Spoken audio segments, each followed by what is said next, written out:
Hi everyone, how are you guys doing? I hope you're all fine. So this is a recorded lecture as promised. This is a recorded lecture for nursing management in promoting oxygenation. So of course, if we talk about oxygenation, the system that is responsible for this is the respiratory system. And we will start with a recap of the anatomy and physiology of the respiratory system. So, you just finished your subject in anatomy and physiology last semester. That's why we'll just have a brief discussion of this because I am quite sure that you are already knowledgeable of the different functions and processes that the respiratory system carry out, right? All right. Let's talk about respiration. Respiration involves different processes. First, we have ventilation, or in layman's term, we call it breathing.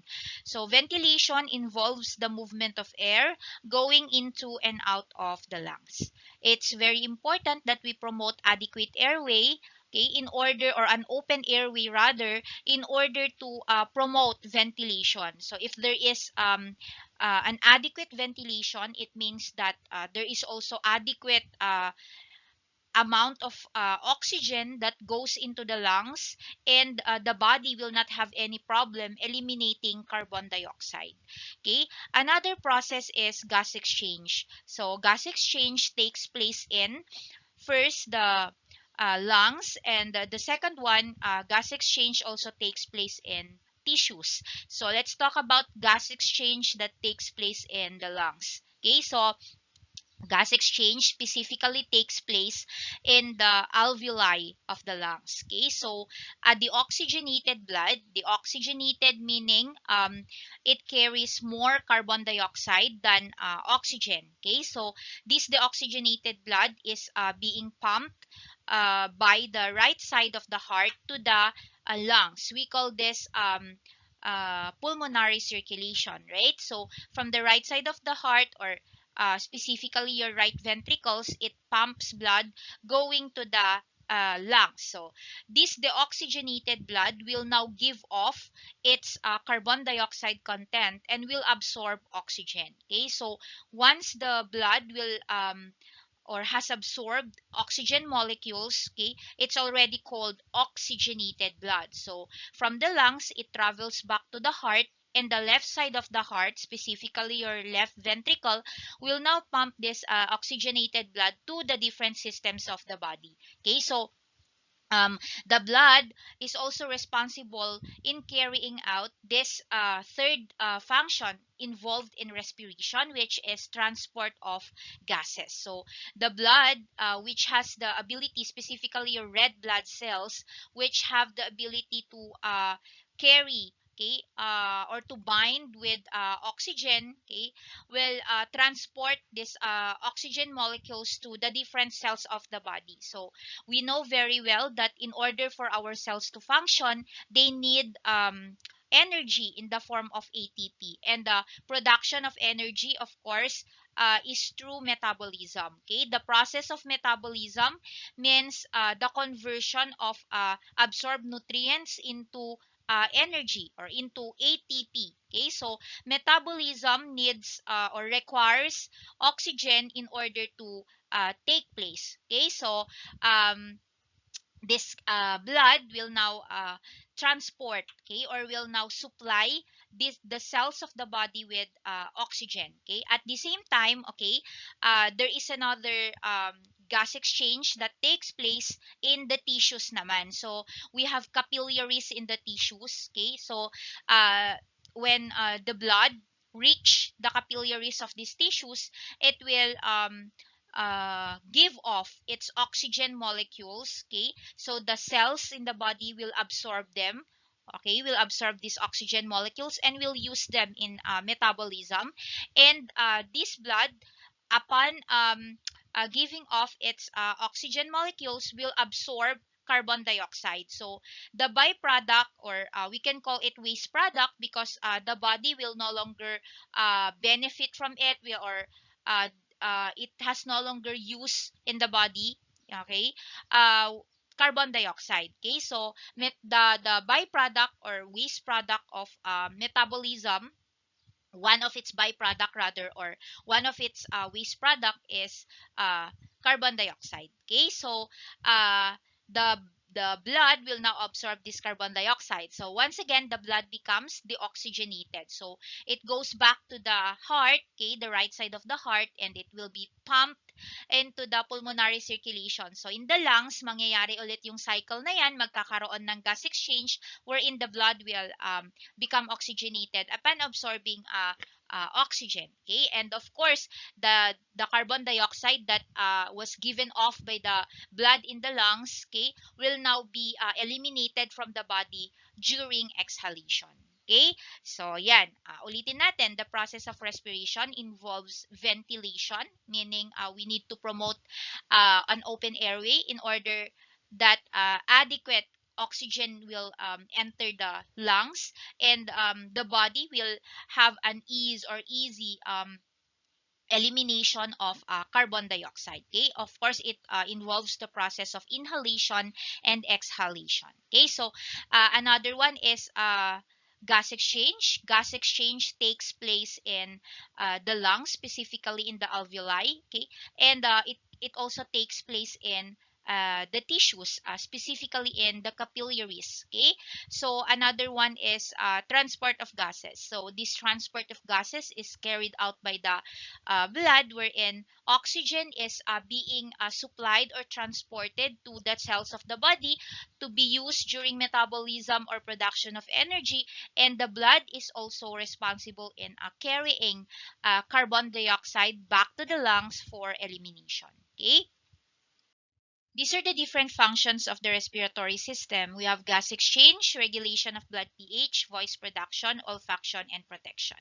Gas exchange, we discussed in the previous slide, takes place in the alveoli of the lungs and the capillaries of the different tissues of the body. So during gas exchange, the blood is able to absorb oxygen in the lungs, okay, and give off carbon dioxide. And of course, in the tissues, it gives off its oxygen to be used by the cells, and it absorbs the waste product of metabolism, which is carbon dioxide, and it is being transported to the lungs for elimination. So gas exchange is very important, especially because it's also related to our next function, which is the regulation of blood pH. So, blood pH means the acid-base balance in the blood. So, acid-base balance is influenced by the different substances that are present in the blood. So, of course, these substances, some are acidic, okay, or some promote acidity, and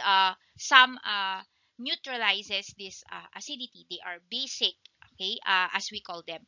Okay, so it's very important for the body to regulate the blood pH, and there are two organs that are responsible or that play significant role in the balance of uh, this acid base, okay, or this blood pH. We have the lungs and the kidneys. So um, among the substances, okay, that influence the acid base balance in the body is carbon dioxide and oxygen. And this carbon dioxide, or the balance of carbon dioxide and oxygen, is determined by the function of the lungs. The ability of the lungs to promote oxygenation of the blood, and the ability of the lungs to eliminate carbon dioxide. Okay? Such that the normal pH of the blood po kasi is 7.35 to 7.45. Ngayon, kapag ang blood pH natin, I'm talking about arterial blood ha, arterial blood. Okay, so kapag po ang blood pH natin is 7.35, okay, to 7.45, that's normal. But if the blood pH is less than 7.35, then we consider it acidic. Okay, the pH of the blood is acidic. And if it is greater than 7.45, the pH of the blood is alkalinic, or we call it alkalosis. Okay? So, ano-ano yung mga kino-consider natin na substances that could influence this acid pH balance. So, nasabi natin kanina, we have oxygen. We also have carbon dioxide. And in the case of kidney, okay, we have your bicarbonate. Okay, so ayan. Si lungs po kasi, okay, it plays a major role in the blood pH regulation kasi sabi natin, balikan natin yung sinabi ko kanina that lungs, okay, the lungs must be able to promote oxygen in the blood, okay? And at the same time, it should be able to eliminate carbon dioxide because if there is very low levels of oxygen in the blood, then the blood could be acidic or could turn acidic.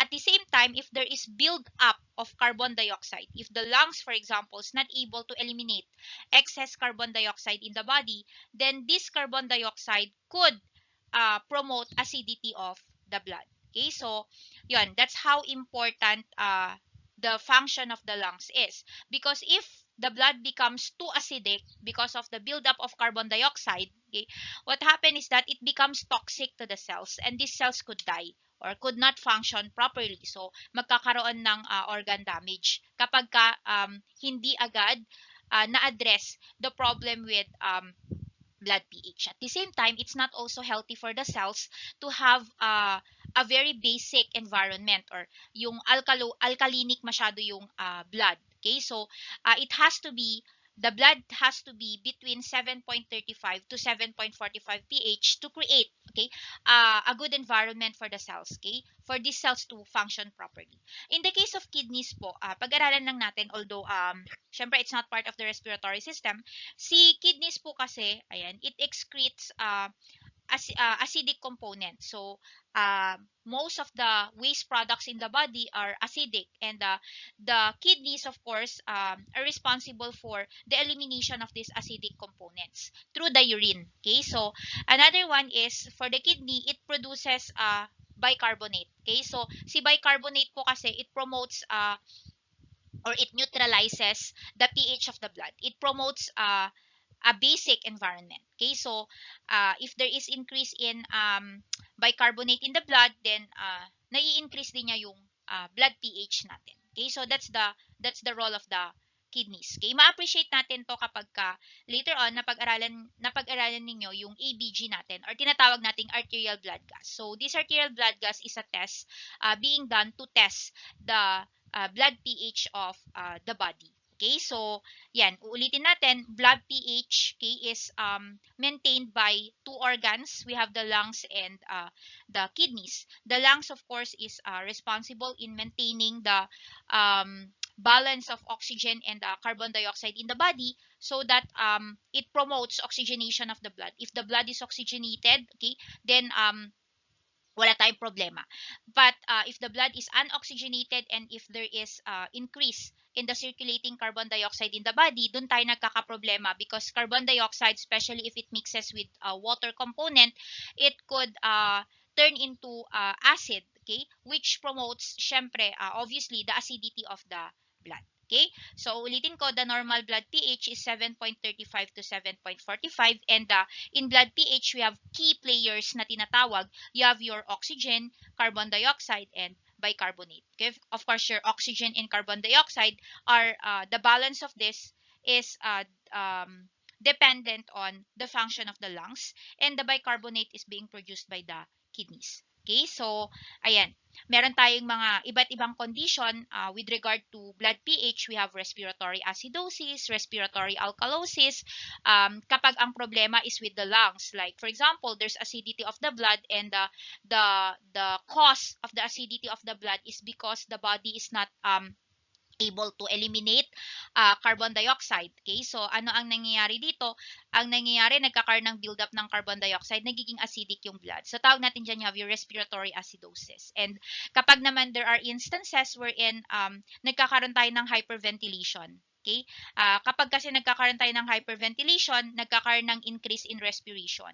But ano yung mga condition kung saan nagkakaroon ng hyperventilation or nag-i-increase yung respiration natin? Like, kunwari, we engage in exercise. Okay? So, nag-exercise tayo. When we do exercise, kinakailangan natin ng energy, right? And the body produces energy through metabolism. At sabi natin ang metabolism requires oxygen. At the same time, if there is increase in metabolism in order to meet the energy demand of the body, nagkakaroon ng increased byproduct of carbon dioxide. And of course, the body will compensate. If there is increased carbon dioxide in the body, then the body will compensate by increasing its respiration. If there is increase in respiration, then the body will eliminate carbon dioxide faster than its usual rate of elimination. Kaya nagkakaroon ng decreased carbon dioxide in the body because of hyperventilation. If there is decreased carbon dioxide in the body, it could lead to respiratory alkalosis. Okay, and of course, you have your metabolic acidosis also and metabolic alkalosis. The metabolic acidosis and metabolic alkalosis is determined by the functioning of your kidneys. Okay, so yeah, now we move on to voice production. Okay, so of course, the organ that is involved in voice production is the larynx. Okay, it's the organ that is mainly responsible, although the rest of the respiratory system, especially the upper respiratory tract, contribute to voice production. Pag sinabi kasi nating voice production, we have the vocal folds. Okay, they produce sound when they come together and then vibrate as air passes through them, okay, during exhalation of air from the lungs. Okay, so yung vibration that is being produced by the sound waves, okay, will now create the voice. Okay, so kaya nagkakaroon ng hoarseness of voice, ganyan, nagkakaroon ng loss of voice kapag meron tayong problem with our respiration, because of course the larynx, okay, especially if it is affected by an infection of the respiratory tract, for example, okay, kapag apektado yung larynx natin, apektado din yung production of voice. Okay, another one is olfaction. Okay, so of course, olfaction, or we call it the sense of smell. This is a special sense through which smells are perceived. It occurs when an odor binds to a receptor within the nasal cavity, and this receptor will transmit the signal to the olfactory system. And this olfactory system will now interpret, okay, the odor. Kaya tayo nade-determine natin kung mabango yan, kung mabaho, okay? So, yun. It's because of the receptors that are found in the nasal cavity, which transmits this signal through the olfactory system for interpretation. Okay? Another one is protection. So the respiratory system, it contains several protective mechanisms to avoid problems or tissue damage. Like in the nasal cavity, we have hairs and mucus rather, that trap small particles, viruses, bacteria, dust, and dirt to prevent their entry, and of course to prevent the possible occurrence of infection caused by these pathogens. The lungs naman, okay, it produces mucus. Okay, yung mucus natin, this is a sticky substance made of mucin, which is a complex glycoprotein as well as salts and water that traps this harmful or these pathogenic microorganisms, preventing them from creating infection or causing infection in the body. Okay, so these are the functions of the respiratory system. Now, the anatomy of the respiratory system, what are the different organs that are found in the respiratory system? Of course, the organs are divided into the upper respiratory tract and the lower respiratory tract. The upper respiratory tract, composed of the nose, the pharynx, and the larynx, have these functions. They transport gases to lower airways, they protect the lower airways, and they promote warming, filtration, and humidification of air. So, the nasal cavities function, or one of the nasal cavities function, apart from it being the entry of air going to the lower respiratory tract, is that it warms and it filters. It also humidifies the air. Now, warming and humidification is very important for in order that the air or the gas will be ready for gas exchange when it reaches the lungs. So the air must be humidified so that it will not be coarse upon entry to the lungs. Okay, and of course the nose, as we said a while ago, it has hair. Okay, and the the upper respiratory tract can produce mucus which trap um, uh, substances, okay, that could cause infection or danger to the lower respiratory tract. Okay, another one is the lower respiratory tract. So the lower respiratory tract um, is composed of the trachea, bronchi, and the lungs.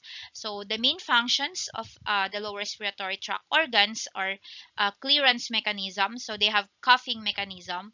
It means that they have the ability to cough out or to eliminate, okay, particles. Like for example, if there is production of mucus, okay, this mucus is being coughed out from the body or is being eliminated from the body so that they don't consolidate or they don't build up. Because if this mucus will build up or if this mucus will accumulate in the lower respiratory tract, it could result into congestion. So if there is congestion of the lungs, of course, of the airways, then it impedes, okay, or it prevents adequate gas exchange, and it affects oxygenation in general.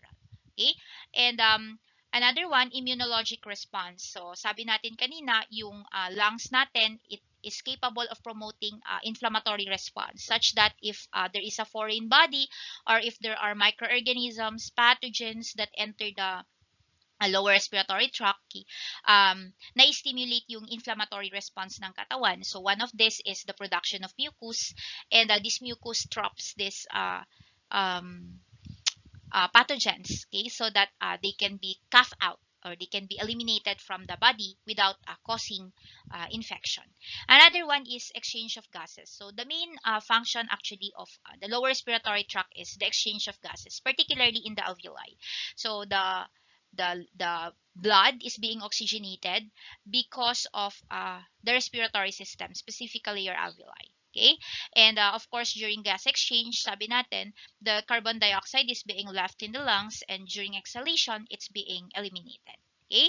So these are the different organs in the respiratory system.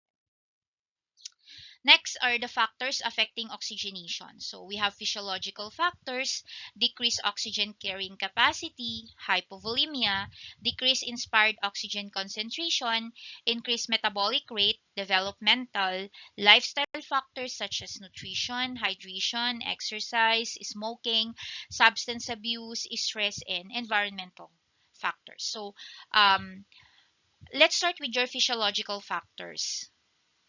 So, if there are problems with the organs that are responsible in promoting oxygenation, such as, for example, if there is an infection in the lungs or there is damage in the lungs, okay, so if the lungs, for example, loses its uh,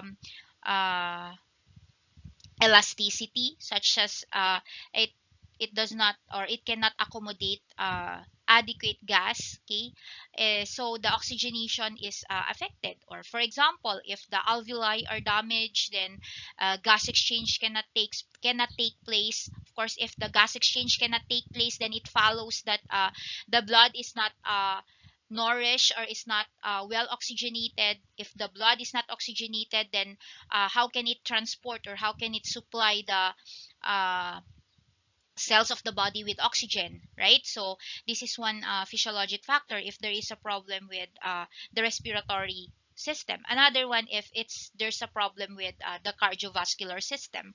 So the heart, of course, pumps blood going to the pulmonary circulation. So what happens if the blood has a problem with its contractility, or if the heart is not able to contract and eject blood going to the pulmonary circulation, going to the lungs, for example, then of course the gas exchange is affected. Okay, the blood cannot reach the lungs without the heart, for example.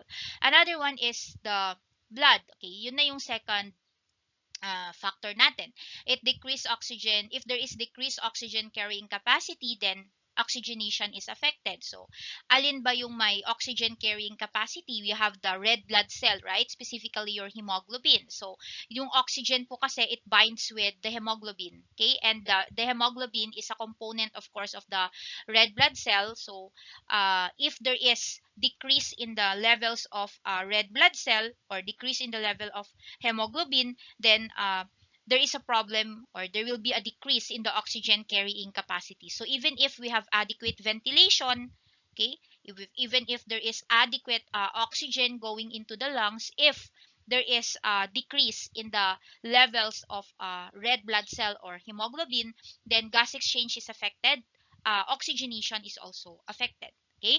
Another one is hypovolemia. So hypovolemia is a decrease in the volume of blood in the body, which can be due to blood loss or loss of body fluids. So, um, if there is excessive bleeding, for example, and the body has lost a lot of blood, of course, kasama dito yung red blood cells natin. Ayan. So, there will be decrease in the oxygen carrying capacity. Another one, if there is very low level of blood in the body, then it follows that there is a problem with oxygenation, with the transport of oxygen to the different cells of the body. So there will be a problem with perfusion. Okay? Another one is decrease in inspired oxygen concentration. Kaya natin sinasabi kanina that um, ventilation is very important because it determines or it um, enable adequate oxygen to enter the system or enter the lungs. Another one is, although actually this can be included in the environment, oxygen concentration kasi is also affected by the environment. Okay, so just like for example in high altitude areas such as Baguio, for example, as you um, as you go to an area which is at higher altitude, then the concentration of oxygen decreases. So, kapag nandun ka sa Baguio, compared kapag nandito ka sa lowland, okay, so greater yung oxygen concentration dito compared doon. So, kapag ka nandun tayo sa Baguio at hindi pa tayo nakakapag-adjust dun sa oxygen concentration doon, medyo magdi-decrease yung oxygen concentration sa blood natin. Okay, until such time that we're able to adapt to the oxygen concentration in such a high altitude area. Okay, so yon. Another one is increased metabolic rate. So metabolism is the conversion of nutrients into energy and how the body is able to use this energy for its functions or its processes. Now, metabolism requires carbon dioxide, oxygen rather. So metabolism requires oxygen. Therefore, for example, if we engage in activities that require energy, okay, so the body will respond, okay, by increasing its metabolic rate. So, nag-i-increase ang metabolic rate natin kasi kailangan ng katawan na ma-meet yung energy demands, okay, na kinakailangan para ma-carry out natin yung ginagawa natin. Like for example, nagbo-bike ka. So, gusto ko mag-diet, gusto ko maging fit. Kaya magbo-bike ako. So, kapag nagbo-bike ka, okay, you require or you need a lot of energy, right? So, kapag kailangan mo ng energy, the body will increase the metabolic rate so that there will be increase in energy production, right? So, kapag nagkakaroon ng increased metabolic rate, okay, siyempre kakailanganin natin ng increased oxygen. So, the body will also need a lot of oxygen. So, at the same time, okay, sabi natin kanina, the waste product of metabolism is carbon dioxide. So, nag-i-increase ang carbon dioxide sa katawan, which the body has to eliminate so that we can prevent, okay, the buildup of carbon dioxide, which can cause acidity in the blood. Okay, so metabolic rate. Pag nag-i-increase ang metabolic rate natin, nag-i-increase din yung demand natin for oxygen at nag-i-increase yung um, uh, need to eliminate carbon dioxide. Okay? So, yan, metabolic rate. Another one is developmental. So, i-compare natin, for example, an infant to an adult. Okay? An infant who has less matured um, respiratory system or less matured lungs compared to an adult with of course it's matured already. Okay, so I'm talking about a healthy adult, ha. Kasi ibang usapan yon kapag adult nga siya pero this adult is suffering from a respiratory disorder. Okay, so of course it affects our the functioning rather of the respiratory system, and as a consequence it also affects oxygenation. Okay, so an infant and an adult, of course, the adult is more capable of oxygenation rather than an infant who has a less matured respiratory system and less ability to promote oxygenation. Okay, so yeah. Another one is lifestyle factors. So we have nutrition, hydration, exercise, smoking, substance abuse, and stress. Syempre, yung nutrition natin, yan, um, obesity or overweight could lead to different disorders, okay, and as a consequence of these disorders, okay, is poor oxygenation. Like bigyan ko kayo ng example, an obese woman, for example, who has a lot of fat deposits, okay. Okay, so itong mga fats na to, they are deposited in the blood vessels, at ang nangyayari, they harden, and when they harden, they decrease, okay, the diameter of the arteries, and at the same time when they harden, okay, nagpo-promote sila ng constriction of these arteries, so nagkakaroon tayo ng condition like your arteriosclerosis and your atherosclerosis. So if this is the case, then the blood flow going or passing through these blood vessels is affected. So there will be decreased blood flow to the heart, and of course the heart will not be able to promote also or to pump adequate blood flow going to the lungs. Hence, there is a problem, or there will be decrease in gas exchange, and there will be decrease in oxygenation. Okay, so yan. And of course, kapag naman yung mga severely malnourished individuals, okay, so affected yung ability nila to, especially the muscles that are involved in respiration, di ba? Kapag yung mga severely malnourished, yung mga muscles nila are affected, and if the muscles of respiration are affected, then of course, the oxygenation is also affected. Another one is hydration. So, napag-aralan natin kanina dito sa previous factor, your hypovolemia. Ayan. So, hydration or adequate water in the body is needed, because if there is decreased hydration, it could lead to decreased fluid in the body, or we call it dehydration. If there is dehydration, there is decreased level of uh, uh, blood, or decreased volume of blood.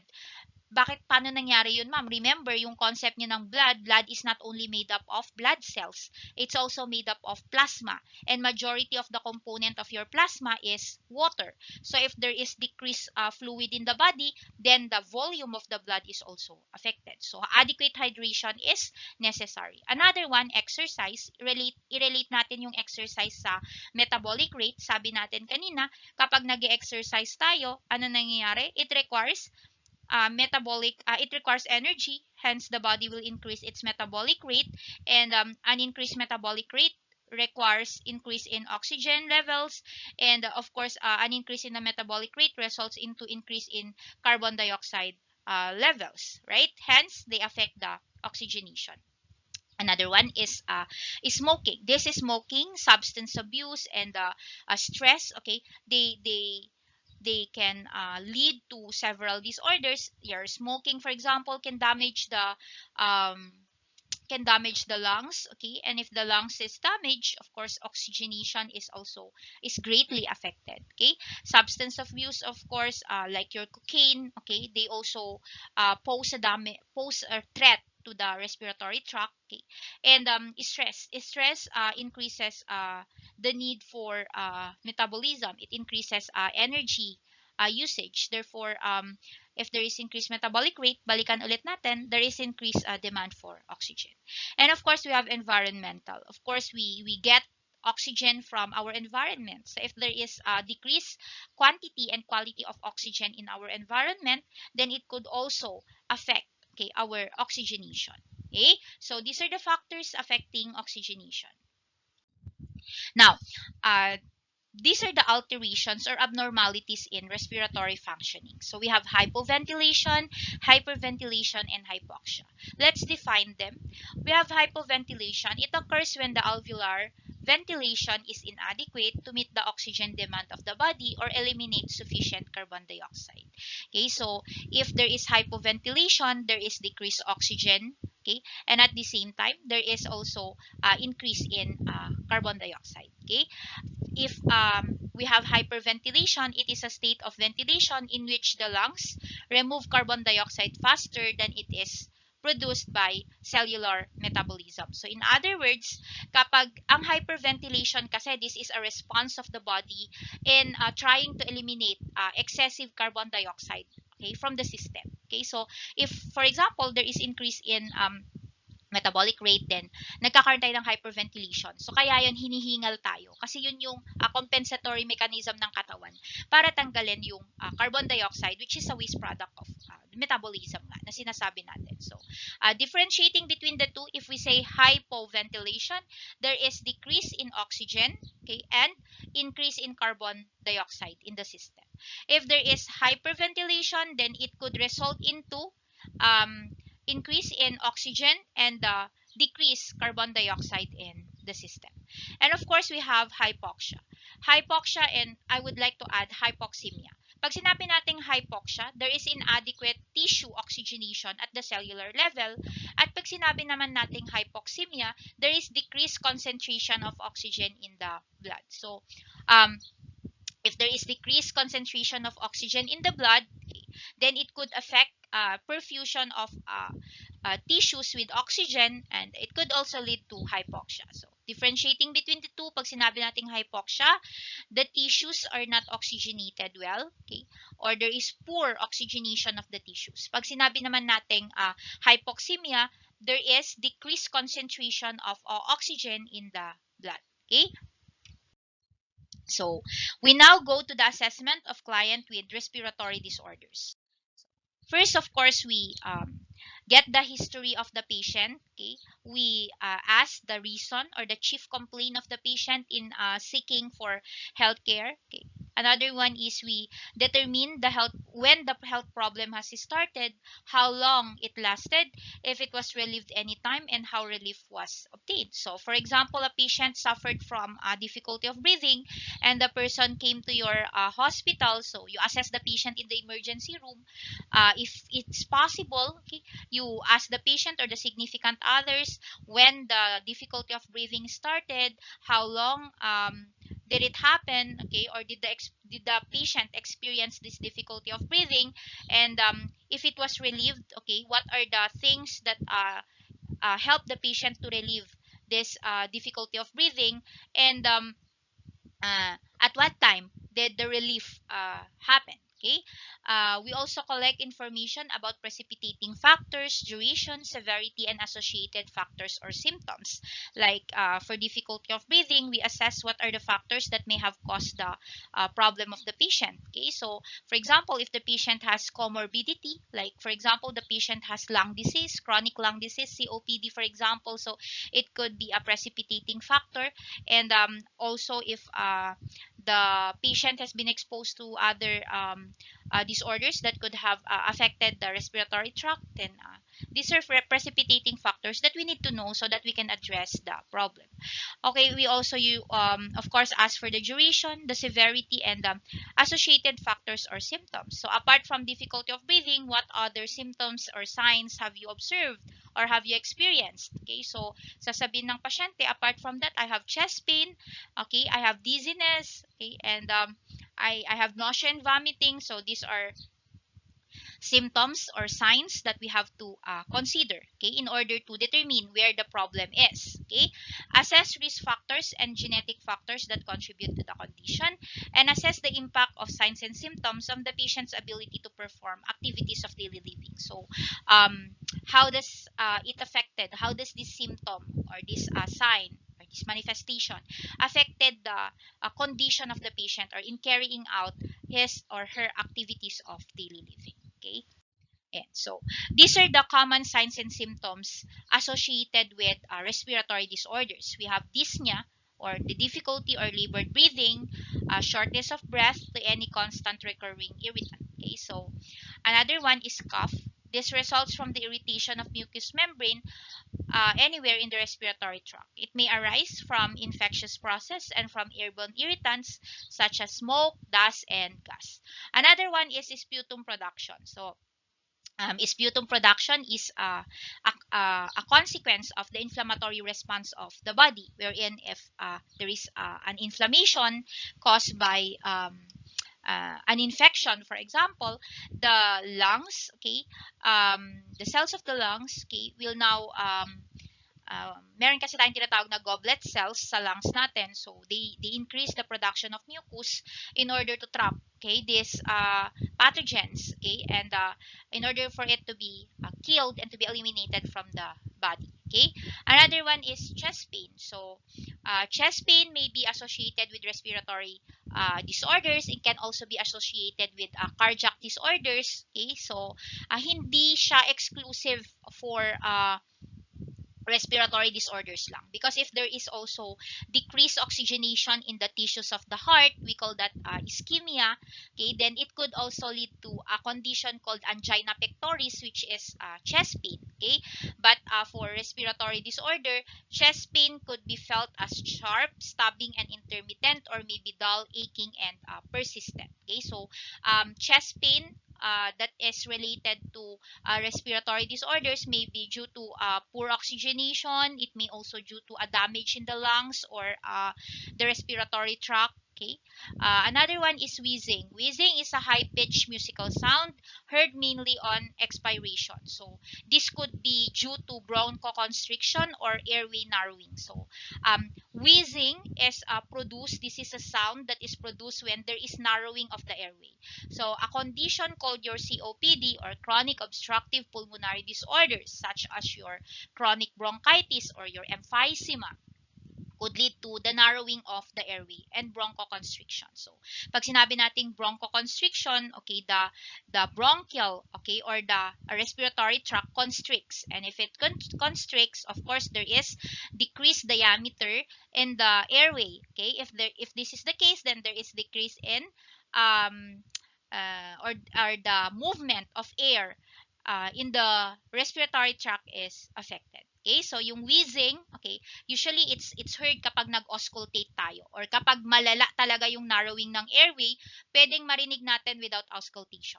Okay, with a bare ears, okay, maririnig natin yung wheezing. Okay, for patients with asthma also, yung mga asthmatic nagna-narrow din yung airway nila. So if there's narrowing of airway, yun yung naririnig natin na wheezes. Okay?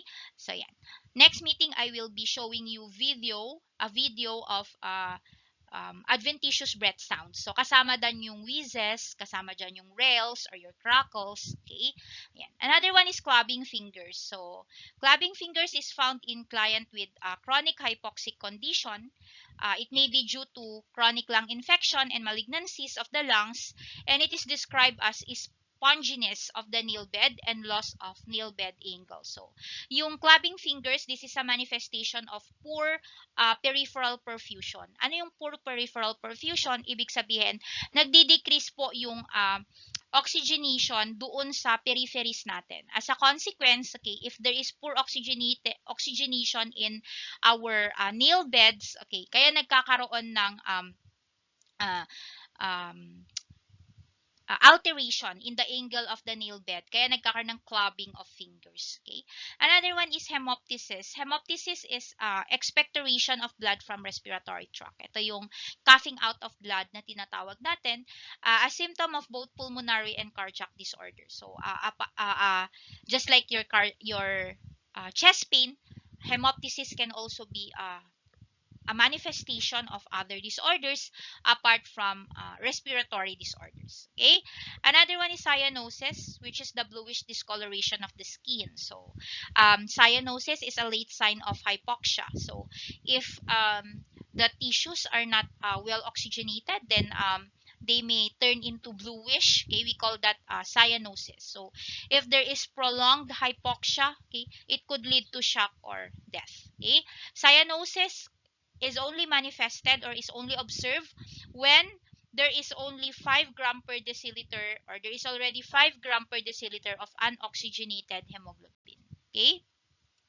All right, so next we have physical assessment of upper respiratory structures. So I'm aware that you're currently enrolled in physical assessment and you have probably finished discussing this already, but nonetheless, we'll have a brief discussion of the different assessment that we perform for respiratory system. So first we have chest configuration. This is a measurement of the anteroposterior diameter to the lateral diameter, okay, which should have a normal ratio of 1 is to 2, meaning the diameter of the lateral, okay, chest should be bigger, okay, or should double the diameter of the anteroposterior diameter. Okay, so first we have, or below, these are the abnormal chest configuration. So we have the barrel chest. Barrel chest is an increase in the anteroposterior diameter of the thorax, and the ribs are more widely spaced, and the intercostal space tend to bulge. So barrel chest, okay, is a complication of several disorders, such as the most common is your COPD, or your chronic obstructive pulmonary disease, your emphysema, and then we also have osteoarthritis, and if there is congestive heart failure. So um, the most common reason why there is barrel chest is there is accumulation of air in the lungs, and there is an inability of the lungs to eliminate, okay, this excess gas, okay, leading to barrel chest. Okay, so ayan, the treatment of barrel chest, of course, depends on its causative factor. Okay, what's causing the barrel chest? Okay, so yeah, another one, or what's causing the accumulation of air in the lungs. Another one is funnel chest. So funnel chest, or we call it pectus excavatum. This is a condition wherein there is a depression of the lower portion of the sternum.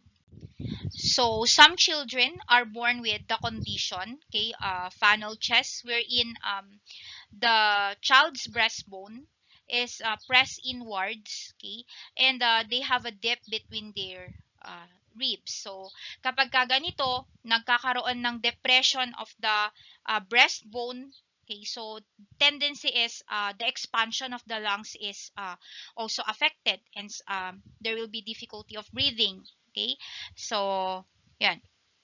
Another one is pigeon chest. So pigeon chest results from displacement of the sternum. There is an increase in the anterior diameter of the lungs, okay, or of the chest rather. So pigeon chest is also called pectus carinatum. Pectus carinatum, and it occurs when the cartilage um, and the bones of the sternum and ribs do not properly form. Okay, so this is also a genetic disorder. Okay, um, children may be born with this condition, and it can manifest, okay, as they grow up. Okay, so as a result of the deformity of the cartilage and the sternum, okay, and the malformation of the ribs, the chest becomes abnormally pushed outward. So parang yung pigeon, 'di ba yung pigeon is parang proud siya, yung kanyang dibdib ay naka-bulge. So parang ganun yung itsura niya. So the condition often goes unnoticed until yung puberty stage nga nila, habang lumalaki sila, dun nanonotice, dun nagmamanifest. When there is rapid growth and development, so it intensifies the appearance of the defect. Okay, so pigeon chest. Another one is your kyphoscoliosis rather, wherein there is elevation of the scapula and a corresponding S-shaped spine. Okay, so this is a deformity of the spinal column, okay, wherein nagkakaroon ng S-shape, ayan, and actually, this is a combination of your kyphosis and your scoliosis. So if we say kyphosis, there is an exaggerated forward rounding of the back or of the spine. Usually the upper spine, okay, is exaggerated, is positioned forward, okay, and for your scoliosis. Okay, for scoliosis, and it is an abnormal lateral curvature of the spine. So it is most often diagnosed in childhood or early adolescence. So, ayan. This is your kyphos scoliosis. Okay? Now, these are the breathing patterns and respiratory rate. Okay, so usually yung breathing pattern, now observe natin yan, okay? And uh, yung respiratory rate, okay? So we assess the respiratory rate by counting the respiration in a whole 60 minutes, okay? So uh, eupnea, meaning there is normal breathing. Okay, so there's 12 to 18 breaths per minute. Okay, so dalawa kasi, pwedeng ang gamitin natin is cycles per minute or pwede namang breaths per minute. Okay, so kapag pinag-uusapan natin yung respiratory rate, of course, the normal respiratory rate is 16 to 20 cycles per minute or breaths per minute. So eupnea, pag may normal breathing tayo, pwedeng 12 to 18, pwedeng 16 to 20 breaths per minute with normal depth and regular rhythm. So, nagkakaroon tayo ng condition called your bradypnea, tachypnea, apnea. Ito mga to, these are abnormal respiratory rate. Okay? So, pag sinabi nating bradypnea is lower than normal siya. So, there is less than 10 breaths per minute. Okay? Tachypnea, wherein there is rapid or shallow breathing, greater than 24 breaths per minute. And kapag nagkaroon ng apnea, meaning there's no breathing at all. There's absence of breathing. There's cessation of breathing. Hindi na siya humihinga. Apnea po tawag natin siya. Okay, and then of course, we have Kussmaul's breathing. Pag Kussmaul's breathing, there is increased rate and depth of breathing. Okay, so pag sinabi natin Kussmaul's breathing, increase yung rate niya. So may tachypnic siya and at the same time the depth of breathing. So mas malalim yung paghinga. So kailan nagkakaroon ng Kussmaul's breathing? Usually ang isang condition na nagkukos ng Kussmaul's breathing, ito yung I hope naririnig nyo yung sound ng breathing ko. So, yun yung mabilis siya at saka malalalim na hininga. So, usually dito nagkakaroon kapag may DKA. DKA is a complication of your diabetes mellitus, okay, your DM. So, ang complication niya, you have your DKA, diabetic ketoacidosis, wherein the blood becomes extremely acidic and the body will compensate by removing the excess acids in the body. So isa yan, parang nag-hyperventilate siya pero mas mabilis, okay? Mas yung depth niya is increased, okay? So yun yung Kussmaul's breathing natin. Okay? Another one is Kind stroke. So Kind stroke breathing, there is a regular cycle where the rate and depth of breathing increase and then decreased until apnea, usually 20 seconds. So, ano yung nangyayari? Tachypnic siya. So, and then stop. And then, tachypnic ulit. Tapos stop ulit. Tapos tachypnic ulit.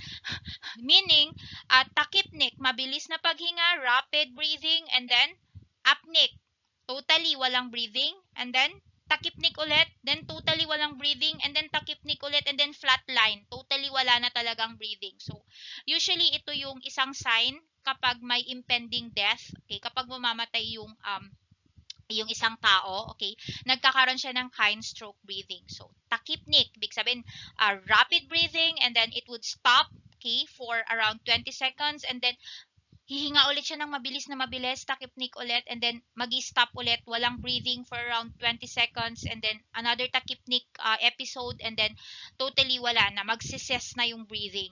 Okay? And usually death na yung susunod doon. Okay? Another one is Biot's respiration. So Biot's respiration is a period of normal breathing, 3 to 4 breaths, followed by varying period of apnea, usually 10 seconds to 1 minute. So ito naman, shallow yung breathing, and then deep, and then irregular. Okay? So you have your Biot's respiration. Okay? So, another one is your breath sounds. So, yung breath sounds naman natin, usually, na-assess natin to using a stethoscope when we do auscultation of the chest. Okay? So, not unless na severe yung condition ng patient, usually naririnig natin yung crackles kapag merong excessive secretions, okay, accumulation of secretions in the respiratory tract, okay, and then kapag for example nagkakaroon ng uh, exacerbation, okay, asthma for example, so nagkakaroon ng severe narrowing of the airway. So na-appreciate natin kahit hindi na tayo mag-auscultate, naririnig mo yung wheezing. Okay, so crackles, formerly known as rows, are discrete non-continuous sound that result from delayed reopening of depleted airway.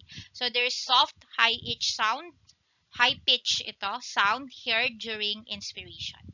We also have coarse crackles. There is this continuous popping sound heard in early inspiration.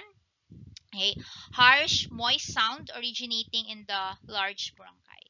Fine crackles naman, this continuous popping sound heard in late inspiration, sound like hair rubbing together. Okay, so we also have wheezes. So yung crackles natin, they are also known as your rows. They can be classified into coarse crackles and fine crackles. Your coarse crackles are heard during early inspiration, while your fine crackles are heard at the latter part of the inspiration.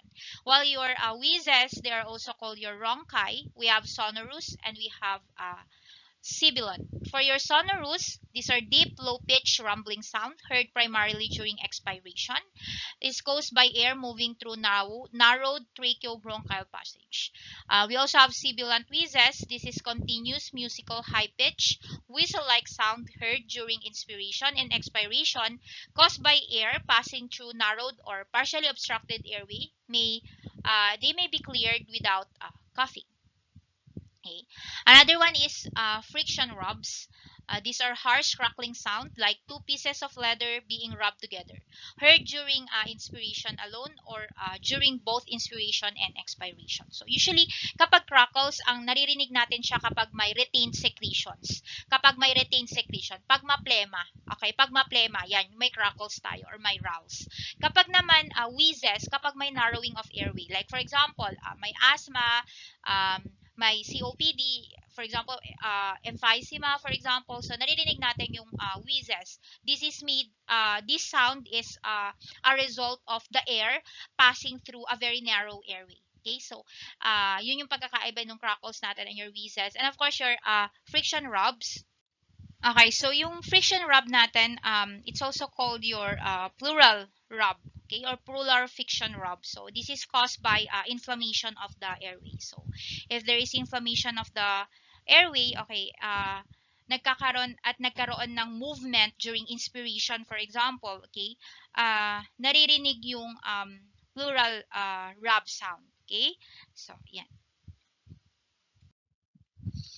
These are the diagnostic procedures that are done for patients with respiratory disorders. Okay, pulmonary function test. This is performed to assess respiratory function and to determine the extent of dysfunction.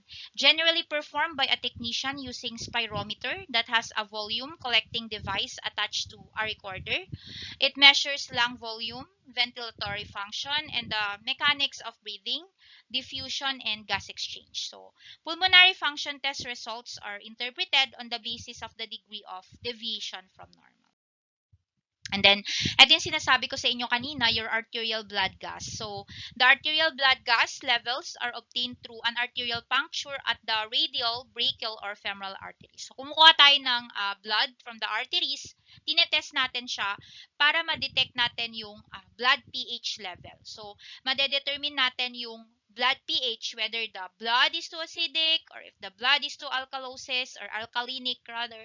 So, malalaman natin dyan. Okay? And from there, makakapag-arrive tayo at a conclusion. For example, the pH is too acidic, and then it was detected that there is increased concentration of carbon dioxide in the blood, then most probably there's a condition what we call your respiratory acidosis. Okay, so it measures arterial oxygen tension, your partial pressure of oxygen, which indicates the degree of oxygenation in the blood, and arterial carbon dioxide pressure, or your PaCO2, which indicates adequacy of alveolar ventilation. So it also measures the body's ability to maintain normal normal pH, your ABG or your arterial blood gas.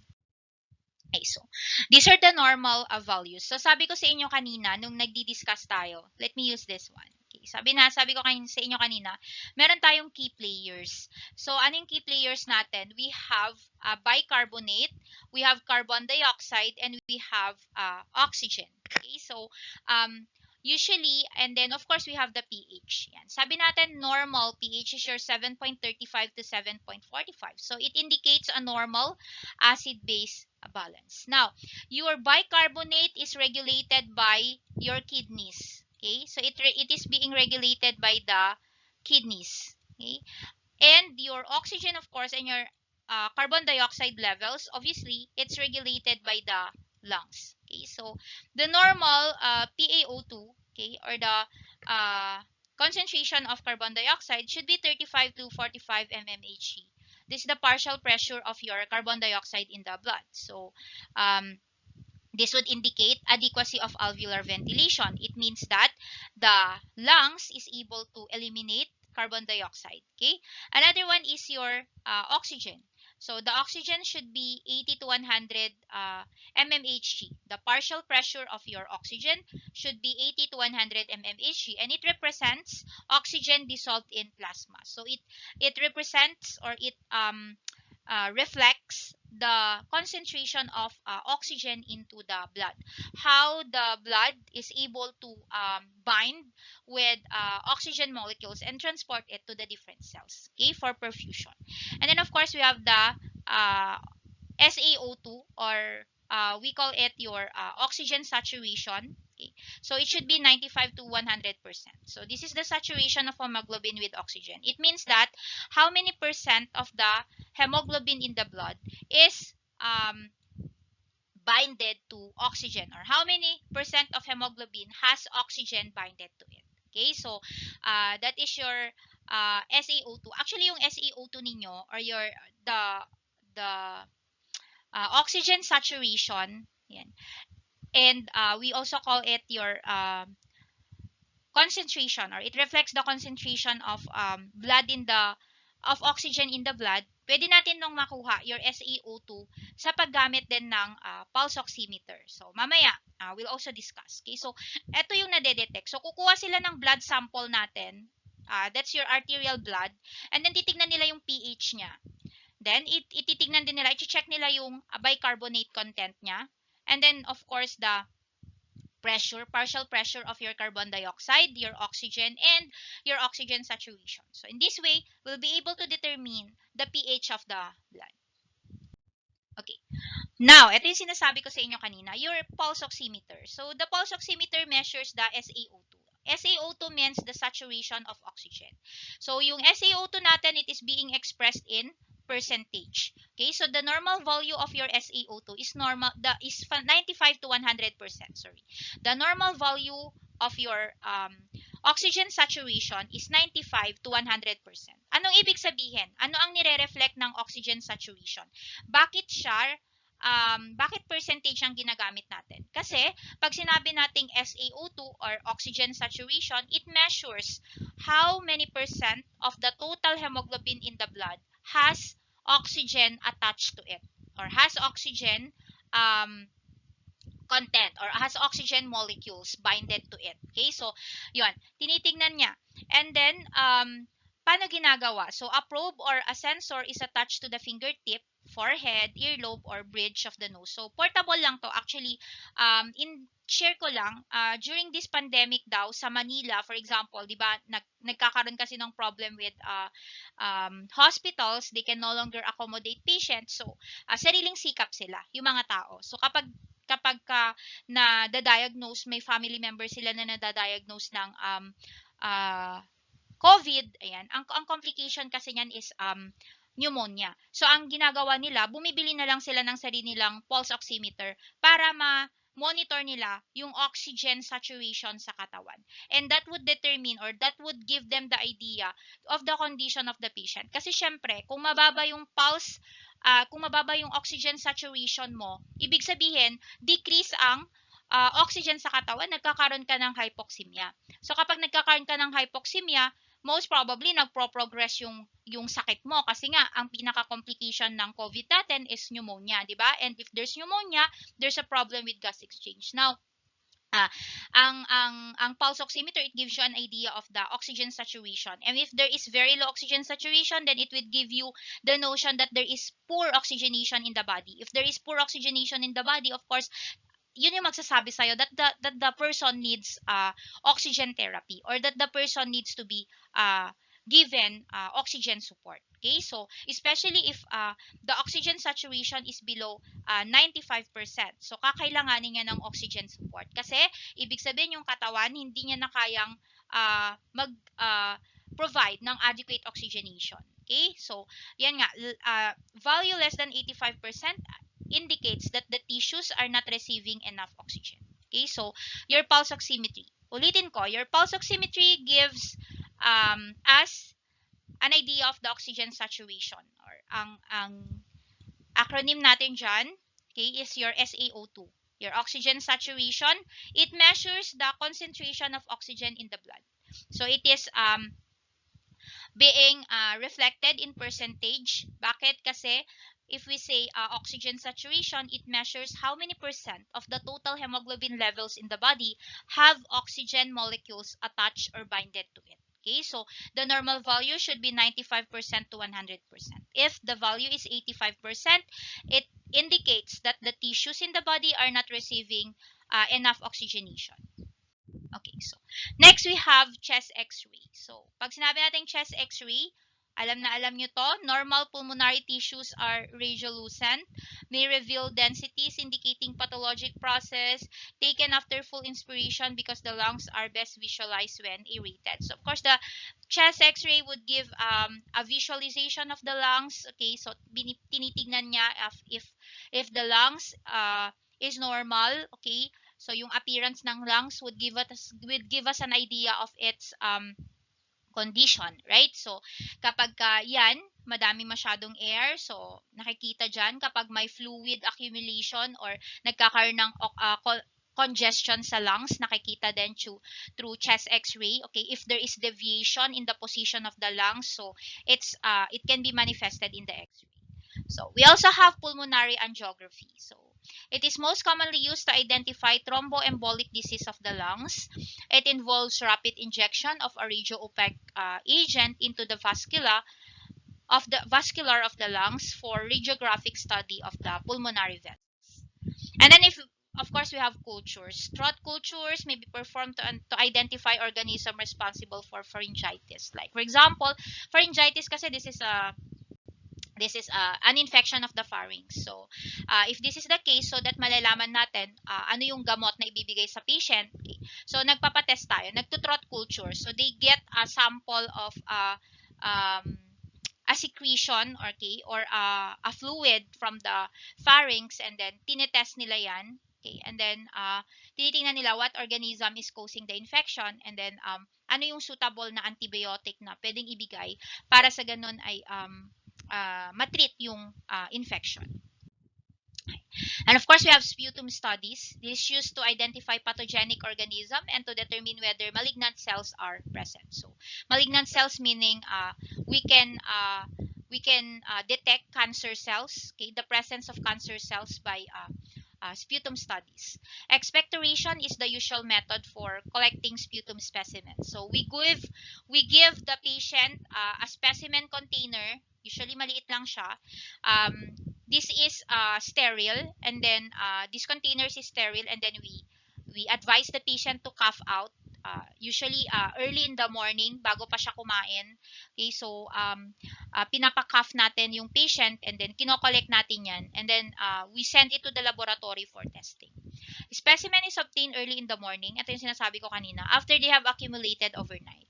The patient is instructed to clear the nose and throat, rise the mouth to decrease contamination of the sputum. After taking few deep breaths, so halimbawa, nahirapan yung patient natin na mag-cough out on his own, tinutulungan natin sila by instructing them to take a deep breath first, and then the patient will cough rather than spits. Kasi kapag nag-spit siya, saan lang manggagaling yung sample mamaya? Sa bunganga lang. So, kailangan deep breathing and then magka-cough siya para manggagaling sa lower respiratory tract yung sample natin kasi nandun naman talaga yung accumulation ng sputum. Okay? The specimen is delivered to the laboratory within 2 hours. Kailangan within 2 hours masend natin to sa laboratory kasi kapag ka hindi po siya, magliliquify po yung sample at masisira. Okay, another one is your CT scan, computed tomography, an imaging method in which the lungs are scanned in successive layers by narrow beam X-ray. It can distinguish fine tissue density, and it may be used to define pulmonary nodules and small tumors adjacent to pleural surface that are not visible to routine chest X-ray. So, ito mas greater yung pinapakita niya na visualization rather than the chest x-ray which is just superficial. So kapag computed tomography, usually ina-advise to kapag merong nagdududa yung doctor, for example, na may tumor, okay, so para makita. Okay, so it's more specific. It can give you a more specific and a clearer view of the lungs, okay, and the layers of the lungs to detect the presence of tumor, which the chest x-ray cannot give us or cannot provide to us. Next is MRI, magnetic resonance imaging, similar to CT scan, except that your MRI and radio frequency signals are used instead of narrow beam X-ray. Yields are more detailed diagnostic image than CT scan. So kanina, si CT scan mas in-depth or mas specific yung view na pinapakita niya sa atin of the lungs. Ngayon naman, yung MRI, more detailed pa siya rather than the CT scan. Kaya mas mahal din yung MRI kaysa sa CT scan. Okay, so, next, we have fluoroscopic studies. This is used to assist in invasive procedures such as chest needle biopsy or transbronchial biopsy.